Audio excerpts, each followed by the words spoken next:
Hello, everyone, and welcome to Snap Take. This is Glazer of Snap Judgments, the official podcast of Marvel Snap Zone. Today, we're going to talk about Baron Zemo, Red Hulk, and every single freaking Spotlight cache this month. In addition, we're giving away my very last PAX code, and today is the last day of our Season Pass giveaway. But we're going to start, as we always do, by giving you a brand new deck. Surfer has been back in the meta recently. Shaw is killing it.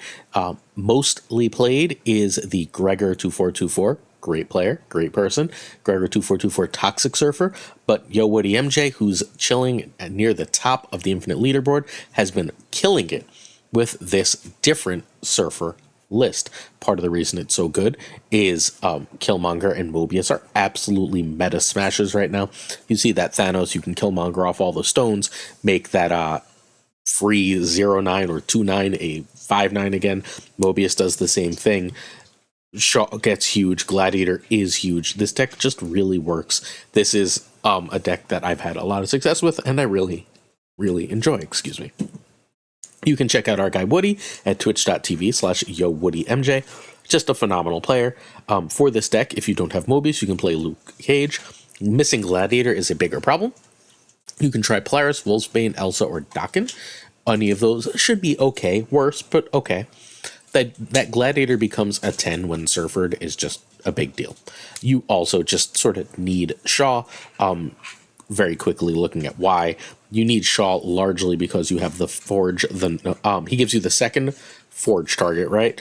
He's really great with Nova, and he's really great with Surfer. That many ways to highlight it, upgrade it, make Shaw often like a 10-14 power card, and that's just not replaceable. There aren't threes that do that. All right. Woody is literally number 11 on the Infinite Leaderboard and number 2 in the Americas with this exact build, which is just like, again, through the roof production for a Surfer deck. So it's also very simple to pilot. Turn 1 Nova, turn 2 Forge. Turn 3 Hope is your priority. If not, if you Forged especially, Shaw or Brood. I like to save Brood for later if possible because it takes up a lot of board space and sort of telegraphs for your opponent what you're going to do.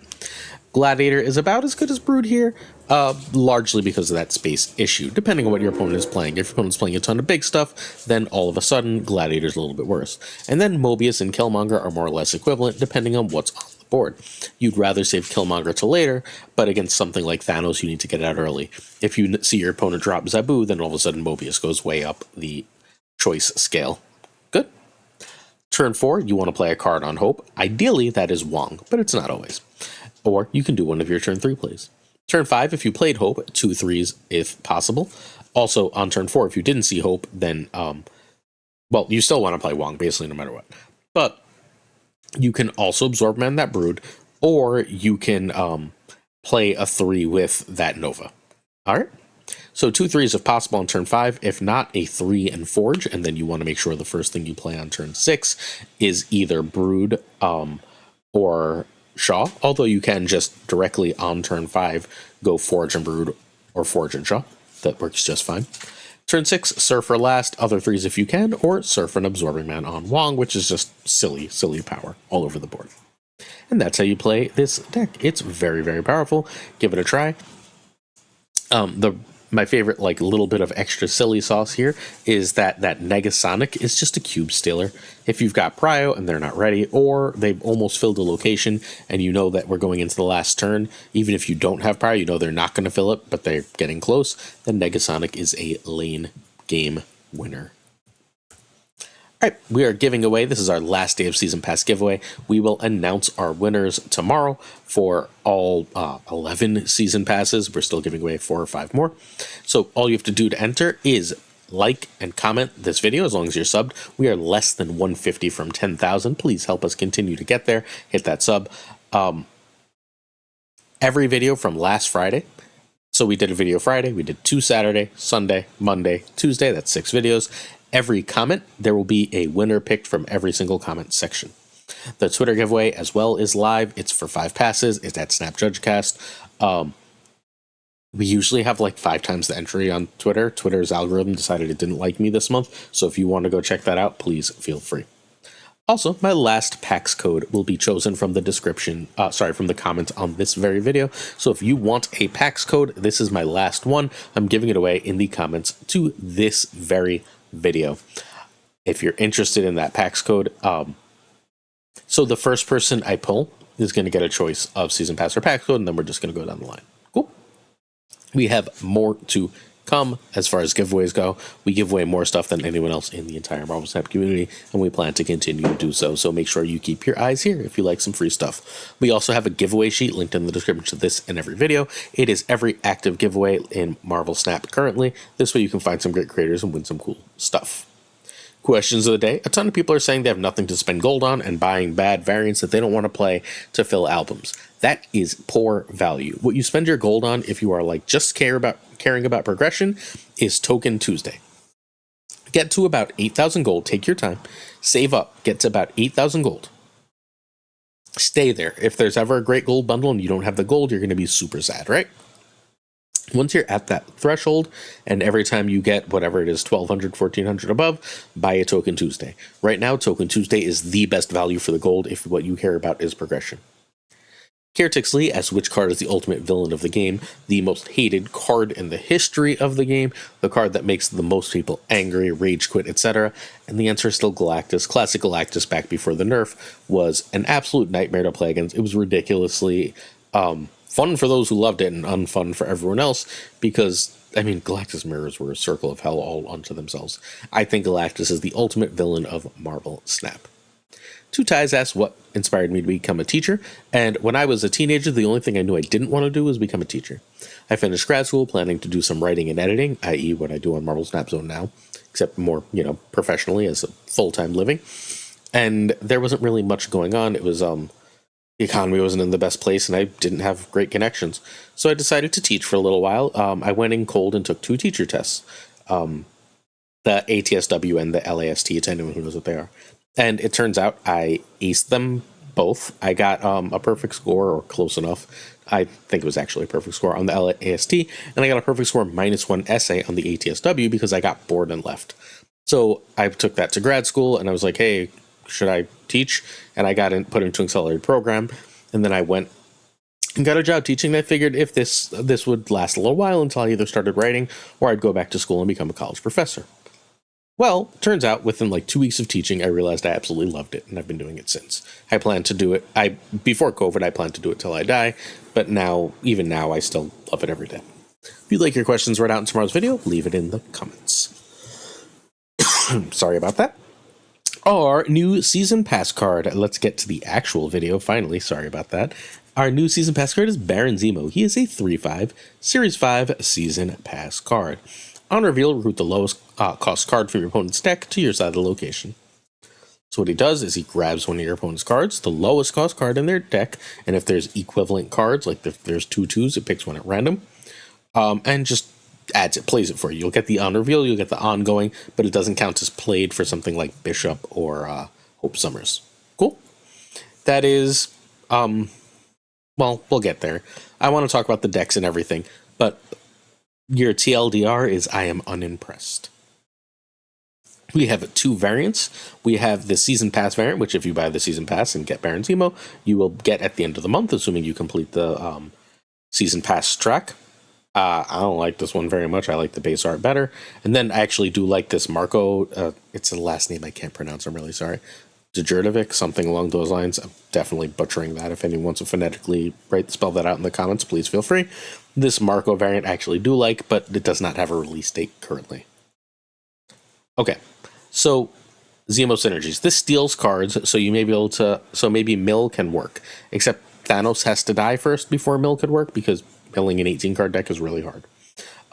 Cable, Yondu, Gladiator all synergize really well with it. We're going to give you a couple of steal their card decks shortly. He costs 3, so every 3 cost card more or less works reasonably with Surfer. He's going to work well with Sarah, Bounce, and Loki.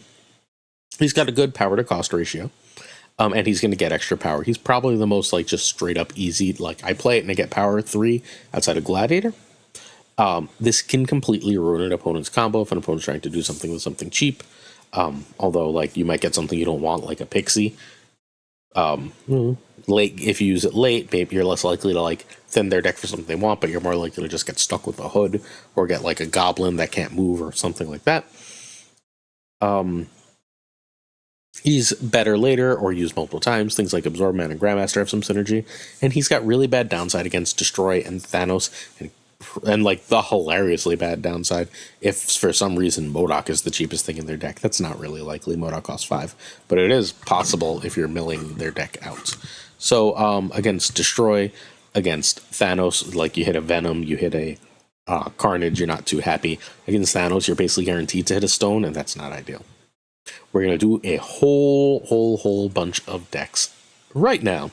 Our first is Drewberry's Burgle Baron. Our friend Drewberry is the king of new Marble Snap card content here on YouTube. You should check his channel out. He breaks down the card in far more detail. I give you more decks because this is a channel that is ultimately focused around decks. This is Burgle Baron. It is saying Yondu, Cable, Zemo, Gladiator, Steel cards, Grandmaster and Absorb Man can double up that steel, Wong can help double up that steel, and Lad can copy one of those cards. If they have no cards, we should be able to win. Pretty sure Iceman should be Spider-Ham, because then that basically says a card you drew is now dead. But everything else about this deck makes an awful lot of sense to me. This should be really good, really powerful, and really interesting, again, outside of against Thanos and Destroy. Next up, we have Docty's Tempo Zemo. Drewberry is the king of Marble Snap content, but Docty has like better reads on the new cards than almost anyone, I think. So Docty built this nice tempo deck. I think this is actually really cool. This feels it's got like mill but not too much mill. It just does a lot to like get ahead on power and stay ahead. It's gonna obviously lose occasionally to lose badly to things like Ongoing Tribunal, but if you steal their key pieces, right, and all of a sudden, no, it's not, if you can break up their combos, then your just tempo should be really good. I like this list a lot, probably more than I should, except I'm not in love with the Brood in it. Outside of that Brood, I think that this is absolutely excellent. All right, Werewolf by Loki. Oh, also, you could convince me that Patriot should be in here for, like, the 3 targets, Hood, Brood, and Mysterio. I think that's probably worth it, but it's close. All right, Werewolf by Loki. This is an old Werewolf by Night list. I figure that Zemo just makes sense as an extra card to get extra power for those non-Loki games. Works fine with Werewolf's going to jump that Werewolf, and then you just play your little bounce thing. Because I wanted a bounce package with Yondu, and I think Loki makes a really good home for that. These decks already run Cable. Gladiator is really nice tempo for him, so I think this comes together as a reasonably good deck. Is it the best thing we're ever going to do? No, but I think it's good. This is probably more like it. It's much less all in on the nonsense, but it's got it's got the same 3 key cards that I think are going with Zemo, Cable, and Gladiator. Except now we have Elsa, so let's really take advantage of the power. Do not play Zemo to fill a lane. You will not get the bonus that way from Elsa. But we got Kitty and Jeff to work with Hope. We've got the Loki combos. We just got a lot of power here. I think this is pretty freaking good. This deck will love Valentina when she comes out. We'll talk about what that card is later on. Next up, we have Ank's Mr. Steelio deck. Ankh is a creator that's really cool, but I just realized existed. No offense to Ankh. So I thought I'd throw some love Ankh's way. Type in Ankh Marvel Snap to find him. Also, phenomenal deck name. This is a full steal your card, steal your stuff deck. It runs not only Cable, but Mirage and frickin' Mantis. Mantis shouldn't be here. Mantis bad. Grandmaster. I'm really sorry. I need a water, but we're not restarting this whole video. Sorry, friends. Super Scroll steals your abilities. Rogue steals your abilities.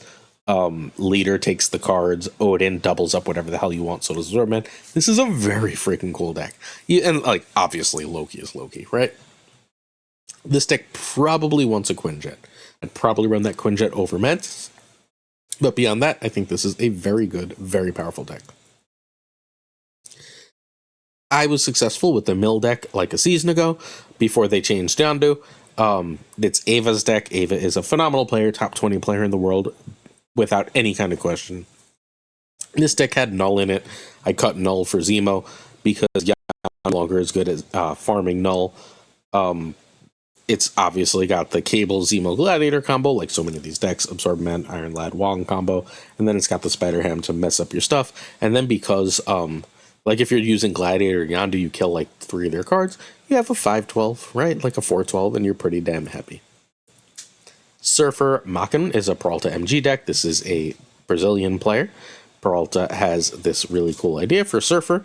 Basically, Brood and Zemo give you extra cards, and Brood and Absorb Man is more extra cards to make Mockingbird cheap. Sarah will make Mockingbird 1 cheaper. Having a cheap 9 to play with your Surfer at the end of the game is good. Being able to fill lanes because Brood and Absorbing Man are going to almost fill them, and then getting the extra 2 power from Elsa is good. That's a nice way to pump up Shaw. Zemo helps fill a lane too. I think this is actually a really, really cool idea. And as I said at the start of the video, Surfer is really sort of taking off right now. So this is worth checking out, trying, looking into. Obelisk, our friend and I built an Elsa deck, and we called it Elsa 2.0. I grabbed that deck and then basically said, well, what about Elsa 3.0? All right, so I like Rocket if we're going to play Bounce more than like an Ant-Man, because you should be able to trigger Rocket twice. If you trigger Rocket twice, he's now 1/9, which seems like it's pretty damn good for Bounce. If you Basted it first, you just got 1/12 stats. Hood obviously is 1/9 stats with Bast, or I guess 2/9 because you're probably paying for him with Bast. And then everything else here is just fairly simple. Does Zemo need to be in this deck? Probably not. But I think he's powerful enough to be worth trying. This is like a Gladiator-esque or a Bishop-esque slot, where I'm just saying I bet you Zemo can do similar stats for me and help me trigger Elsa Bloodstone. Alright, Zemo is a lot of stats, and it's a free card on your side of the board. Some people are going to play this wrong right away. I bet you we're going to see a lot of very bad Baron Zemo decks, because this is a new archetype builder. This seems strong, but it feels like it's far too much downside. Which means to me, when you don't get your stuff off, what Zemo's doing is making your opponent draw their better stuff. The turn you play Zemo, the next turn they are likely to draw a better card than the card you just sold. And I think that is probably bad for you. You're going to lose games because of Zemo that you're never going to realize you lose. Just like you often won games with a card like Iceman that you're not aware that you won because of Iceman. I think that this has too much downside, but the Season Pass card is always worth it. Since at least last August of Dakin, which means I'm going to say that this is probably going to be worth it, and I'm probably underrating it.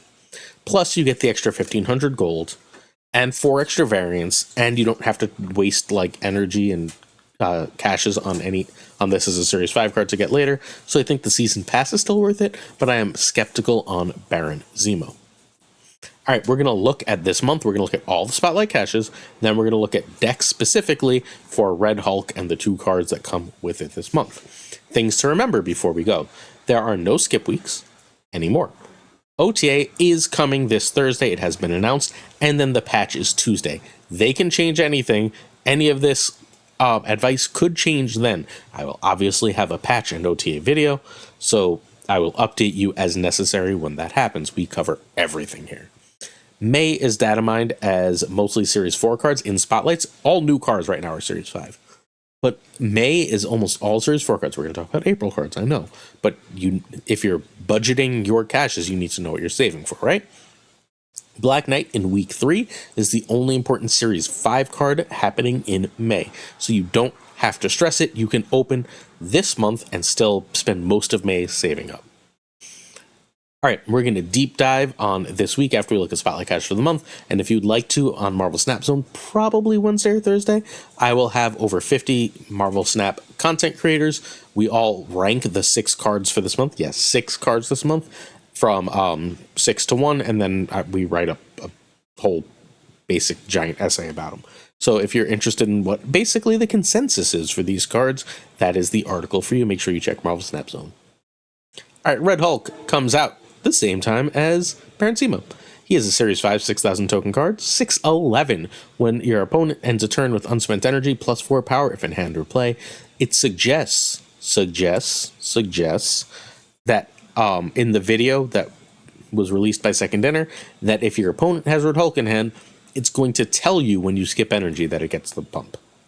That makes this card significantly worse. It's easier to retreat against, it's easier to plan against, but it is a better card suddenly with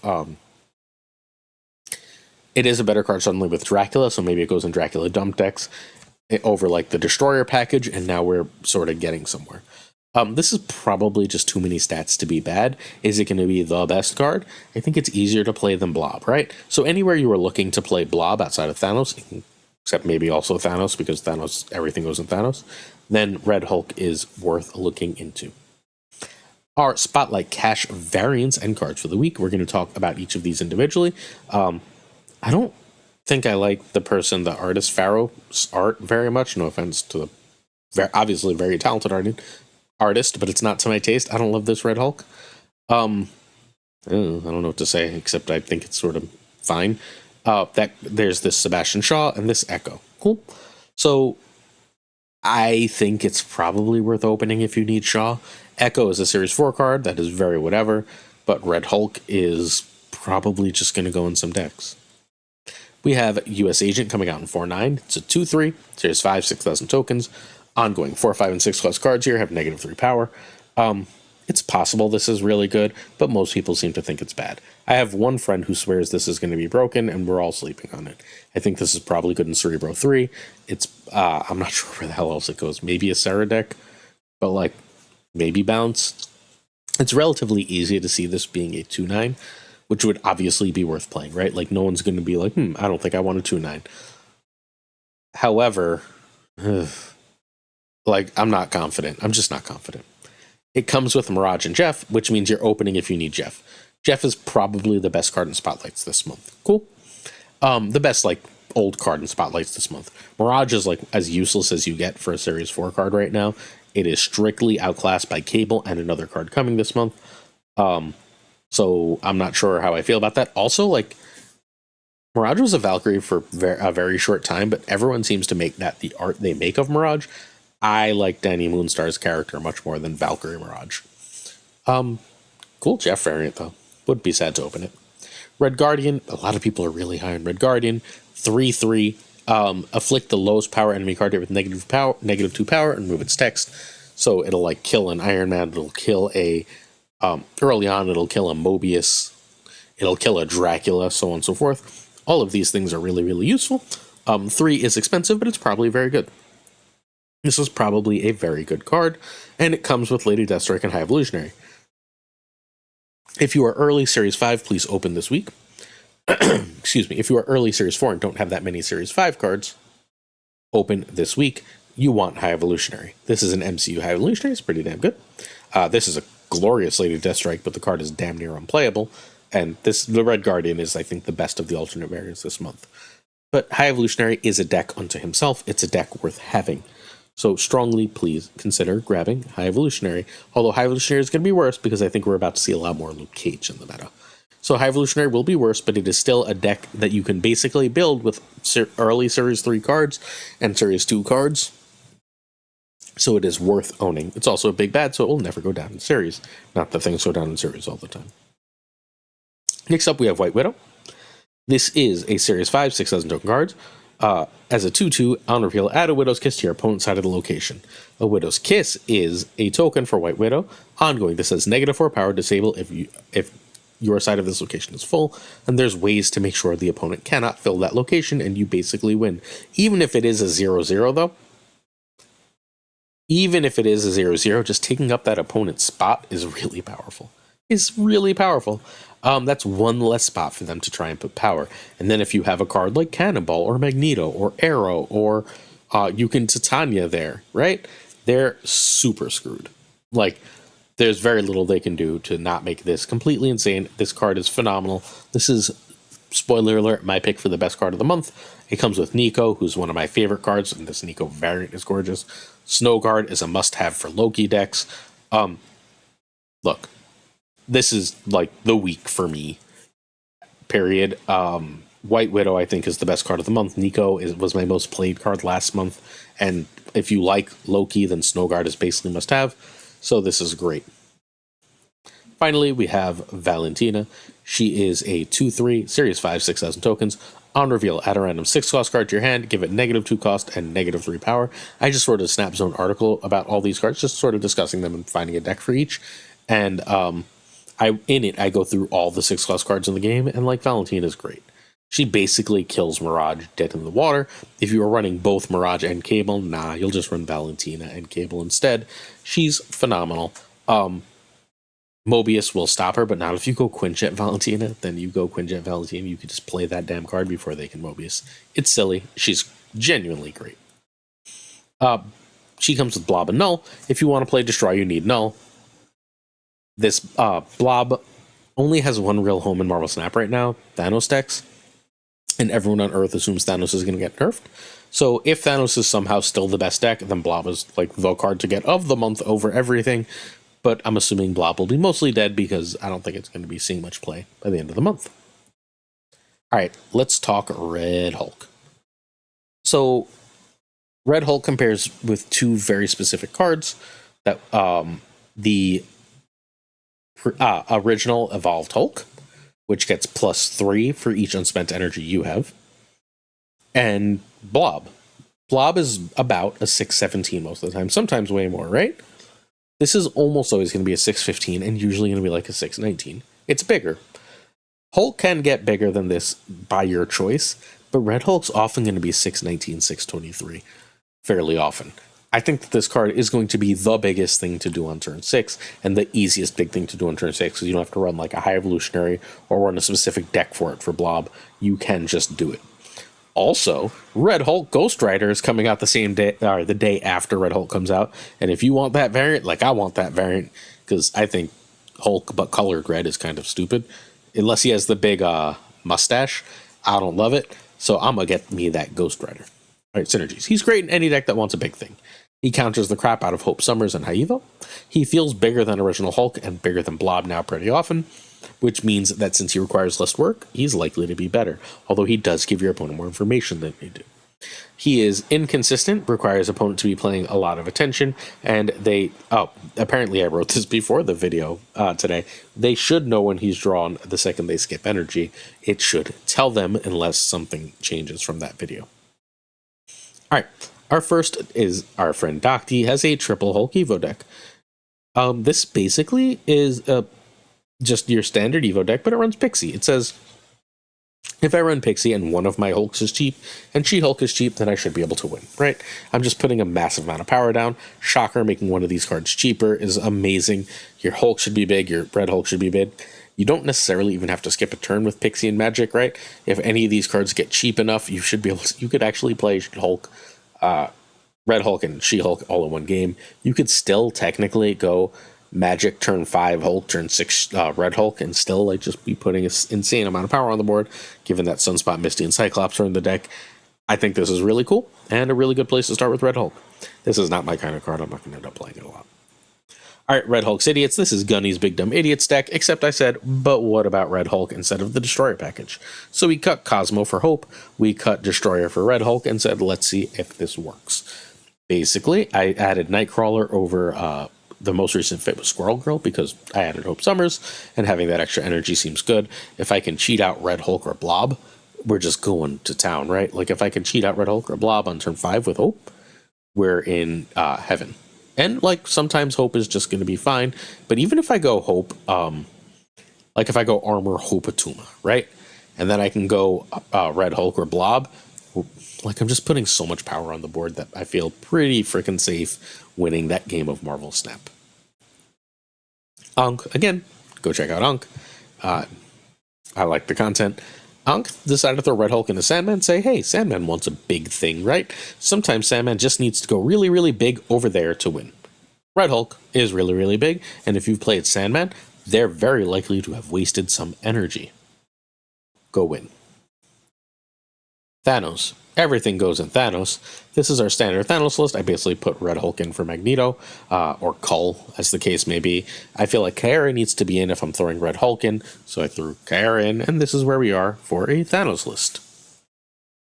Move. Oh, sorry. Yes, I assume Thanos is going to be nerfed. I know I said that earlier. However, it is not currently nerfed, and Red Hulk will be out before that nerf. I assume the nerf is not coming Thursday, but next Tuesday, at which point we will take it from there. All right, move. This is the standard move list. Maybe Red Hulk should replace Doom. Maybe it replaces Magneto. But like, hey, I just want a big old finisher. I want a thing I can slam down when I put a bunch of points all over the board. That wins me the game. Red Hulk should do that. Safeties, Ghosts of War. This is one of my favorite homes. And remember, Red Hulk is going to counter Hopes real well.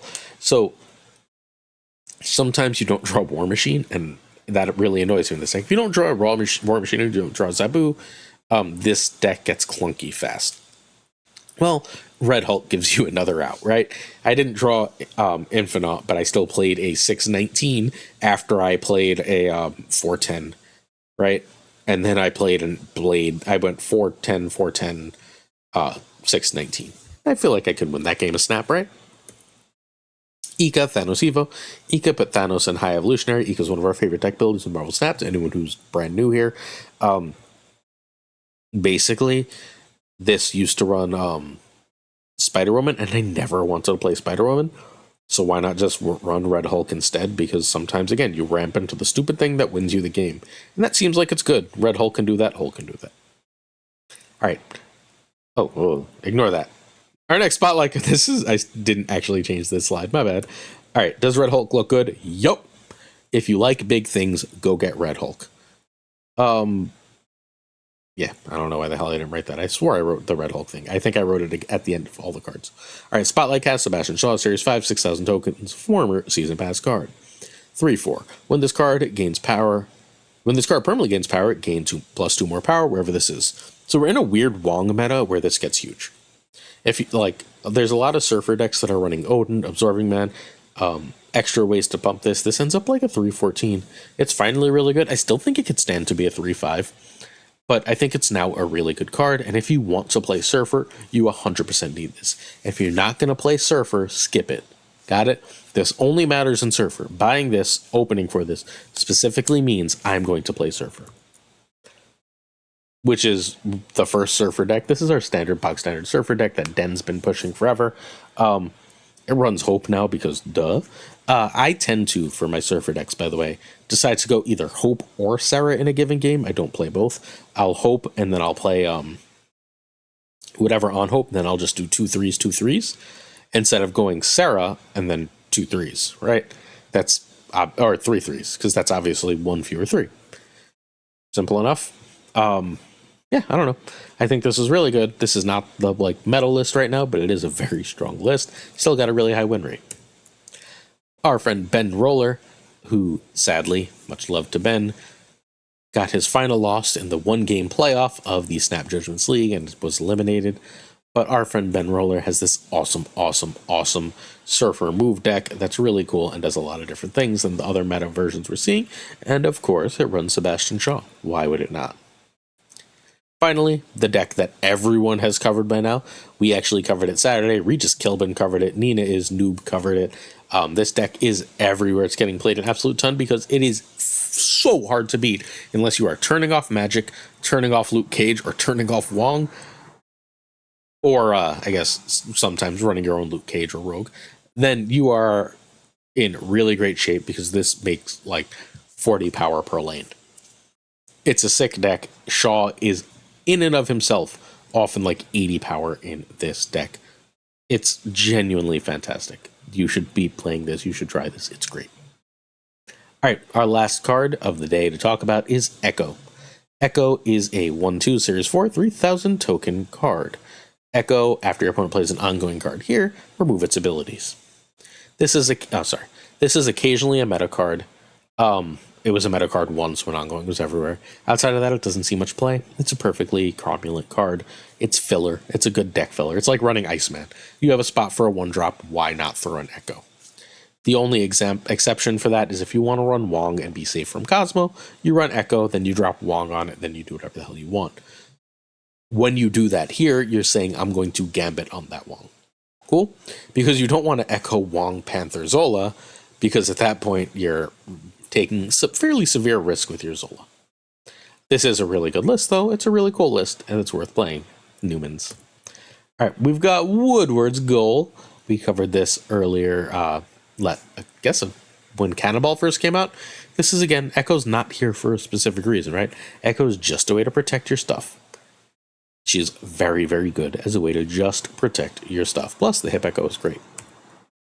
Guardian's Lockdown is one of the rare homes that you like her in. If you drop Jean, you know they're playing ongoing. They're not going to be able to go wide. You drop Echo there. As long as you snap first, you're going to win. Because you can force people to play certain places with this deck, Echo, Nebula, so on, then it is very powerful. I need to play this deck. I've never played this deck. I think it's really cool. I think this looks really, really cool. I like a good Gene Guardians deck, because God, that's janky, but it's so much fun. Okay, so should you open this week? I told you about this. Shaw is a requirement if you want to play Silver Surfer, and that's a very Series 3 friendly deck outside of Shaw. But it's not always good. It's having a meta moment now. We're not sure how long that'll last. Echo is the definition of filler. Red Hulk seems great. If you like big cards, you're safe to get Red Hulk. If you want to play big, dumb, idiot style decks and you like Surfer, then you should 100% open. You don't need to open for Echo, basically no matter what. As a general rule, though, my suggestion is you wait until Friday when weekend missions pop up, and in Friday's video, I will give you my advice that is far more informed because we'll actually have data for it. Cool? All right. Certain tiers of support for our channel come with on-air thanks.